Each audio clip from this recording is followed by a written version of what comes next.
Boletim Coppola.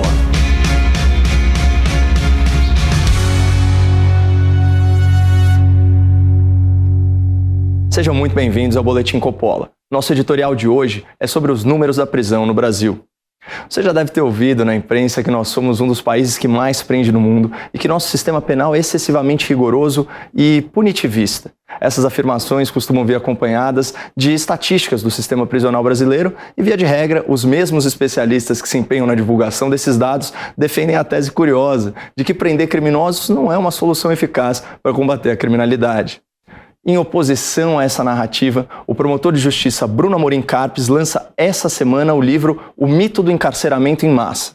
Com base em extensa pesquisa científica, o autor refuta alguns números amplamente difundidos sobre o sistema prisional, aponta falhas grosseiras na metodologia desses levantamentos e indica as origens e possíveis soluções para a crise penitenciária. Esse editorial é inspirado nessa obra de inestimável valor moral e jurídico. Vamos começar abordando o tema de uma ótica política e orçamentária. Sempre me intrigou o cinismo de certas autoridades que criticam problemas sociais agravados por elas mesmas. Vejam o caso do doutor José Eduardo Cardoso, ex-ministro da Justiça do governo Dilma Rousseff. Em 2015, após mais de 4 anos no Poder Executivo, ele fez a seguinte constatação: presídios do país são masmorras medievais. Difícil discordar, mas o ex-ministro petista, tão escandalizado com a situação das prisões brasileiras, omitiu uma informação fundamental depois resgatada pela entidade fiscalizadora Contas Abertas: o contingenciamento de verbas do Fundo Penitenciário Nacional entre 2006 e 2015. Nesse período, o governo federal do PT reduziu em 49% os gastos com o sistema prisional. No total, 3,5 bilhões de reais deixaram de ser investidos na segurança pública. Ou seja, o ministro lacrou como comentarista como se o problema não fosse da sua responsabilidade.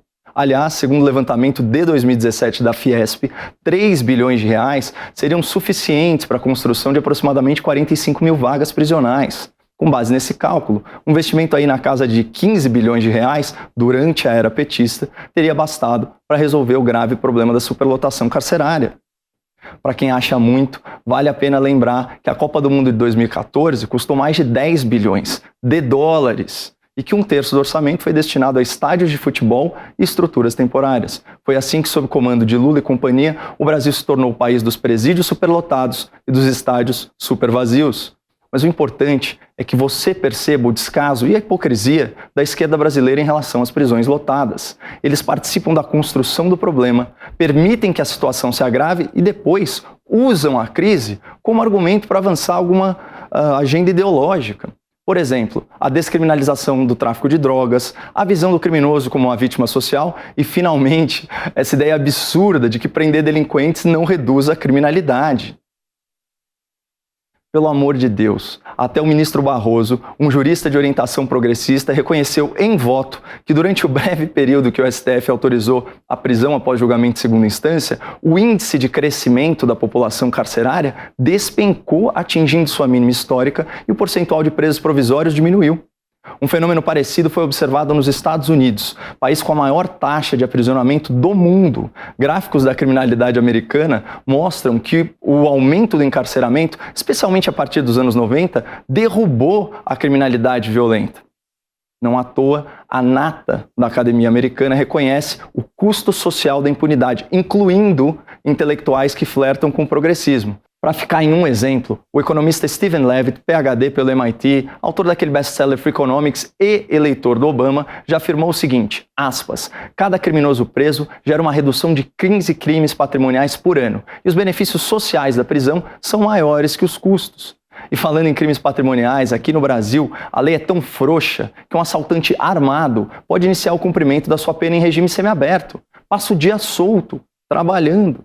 E depois de cumprir apenas 1/6 da sua pena, ele já progride para o regime aberto e, na imensa maioria das vezes, esse criminoso volta a ser uma ameaça para a sociedade, mas agora em tempo integral. Aliás, você já deve ter sido impactado por aquele discurso falacioso de que a maioria dos presos nas cadeias brasileiras são infratores de baixa periculosidade. É mentira.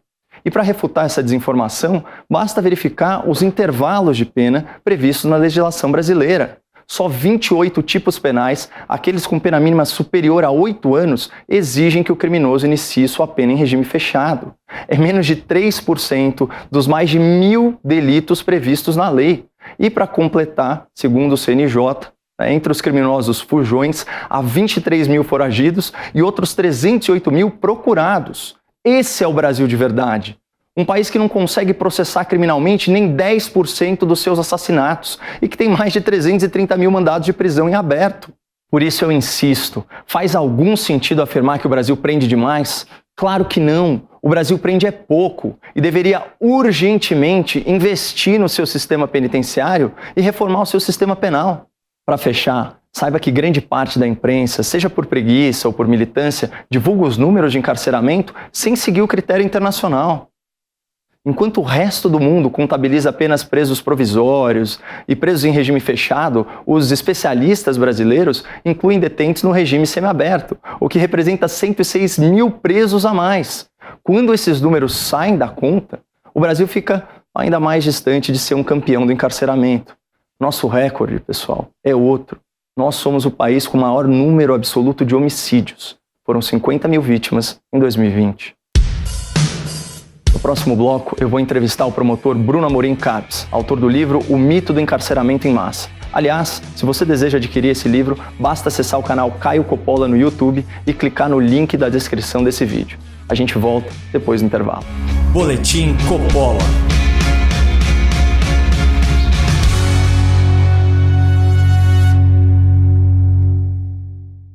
Eu queria te convidar para o único especial de Natal que fala sobre o Natal. Nada de consumismo, materialismo ou desrespeito à fé alheia.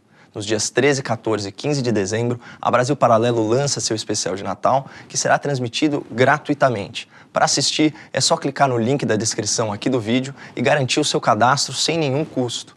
Amor, caridade, fé e família. Viva o Natal que vale a pena ser vivido com a Brasil Paralelo. Quando você assiste ao Boletim Coppola, tudo que você vê é consequência de alguma inspiração e muita determinação. E o que eu construí até hoje veio à custa de muito esforço e algum sofrimento. Por isso, eu só colocaria o fruto do meu trabalho em mãos absolutamente confiáveis. E eu já escolhi quem vai cuidar do que eu já conquistei. Conheça a Aquavero Investimentos. Eu sei que eles podem proteger e ampliar as suas conquistas também. Clique no link aqui no descritivo desse vídeo ou acesse campanha.aquavero.com.br/boletim. Boletim Coppola.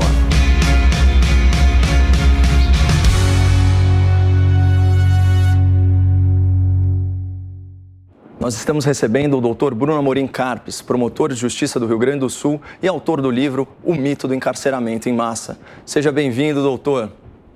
Eu tenho duas perguntas sobre expressões peculiares que aparecem nos seus artigos. O senhor chama as cadeias brasileiras de portas giratórias. Elabora isso para nós, por favor.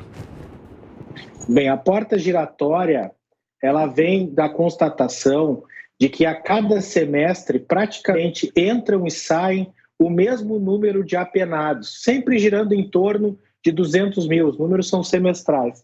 E também em razão da nossa própria legislação, como já bem disseste, que estipula regimes que podem progredir rapidamente, em geral um sexto.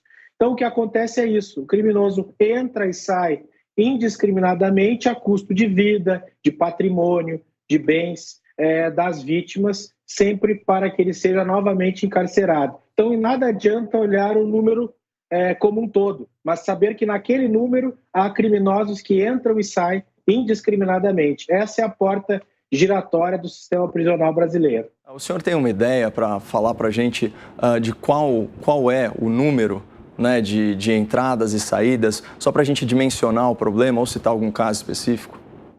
Vejam, alvarás de solturas no último semestre foram quase 200 mil, em torno de 196 mil, e entradas em torno de 210 mil aproximadamente. Então é nessa escala que nós estamos vendo essa porta giratória. Uma outra expressão que me chamou a atenção, doutor, foi a tal da prisão esportiva, né? Até hoje eu só tinha ouvido falar em pesca esportiva. Você fisga o peixe e depois devolve o animal ao seu habitat. É algo parecido, não? Exatamente, Caio. Isso é demonstrado em números pela Secretaria de Justiça do Distrito Federal. No primeiro semestre de 2020, foram presas 20 mil pessoas.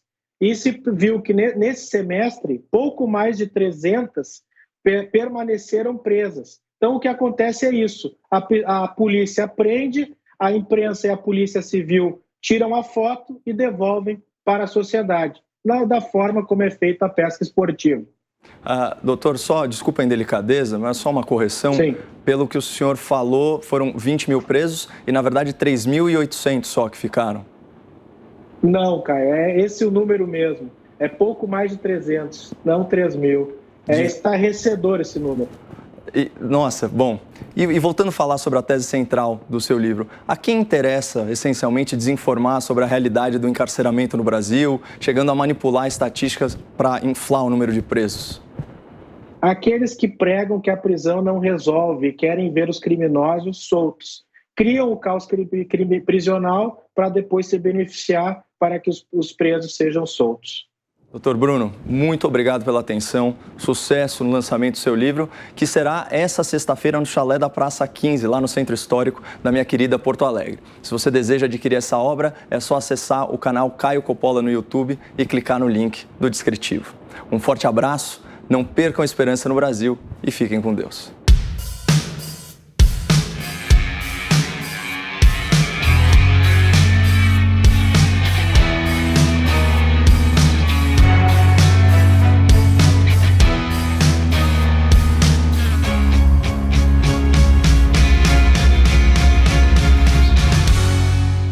A opinião dos nossos comentaristas não reflete necessariamente a opinião do Grupo Jovem Pan de Comunicação. Realização Jovem Pan News.